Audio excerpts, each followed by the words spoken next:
આણંદ મહાનગરપાલિકા દ્વારા આજે વહેલી સવારે શહેરના વ્યસ્ત માર્ગ એવા પ્રાપ્તિ સર્કલથી લઈને સંકેત ઇન્ડિયા રોડ સુધીના વિસ્તારોમાં દબાણ દૂર કરવાની વિશેષ કાર્યવાહી હાથ ધરવામાં આવી. પાલિકા ટીમે અસ્થાયી દબાણો હટાવીને માર્ગને દબાણ મુક્ત બનાવ્યો. શહેરમાં સતત વધી રહેલા ટ્રાફિકના દબાણ અને લોકોના અવરજવર પર પડતા વિઘ્નોને ધ્યાનમાં લઈને આ કાર્યવાહી અમલમાં મુકાઈ હતી. મહાનગરપાલિકાના અધિકારીઓ અને પોલીસ સ્ટાફના સહયોગથી આ કામગીરી કરવામાં આવી હતી. સ્થળ પર પોલીસ બંદોબસ્ત પણ ગોઠવવામાં આવ્યો હતો, જેથી શાંતિપૂર્ણ રીતે દબાણ દૂર કરી શકાય. અધિકારીઓના જણાવ્યા અનુસાર આવી જ કાર્યવાહી આગામી દિવસોમાં શહેરના અન્ય દબાણગ્રસ્ત વિસ્તારોમાં પણ હાથ ધરાશે, જેથી શહેરનું સારું વ્યવસ્થાપન થકી નાગરિકોને ટ્રાફિક, આરોગ્ય અને સુરક્ષાની દ્રષ્ટિએ વધુ સારા માહોલ મળી રહે.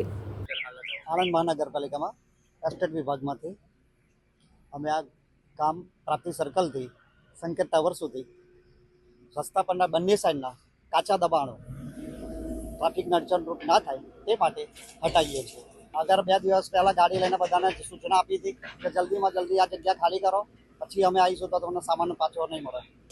અત્યારે પબ્લિક વર્ક્સ, અમારી એસ્ટેટ વિભાગની ટીમ, દબાણની ટીમ, 3 ટીમો સાથે મળીને પોલીસ ખાતું સાથે છે.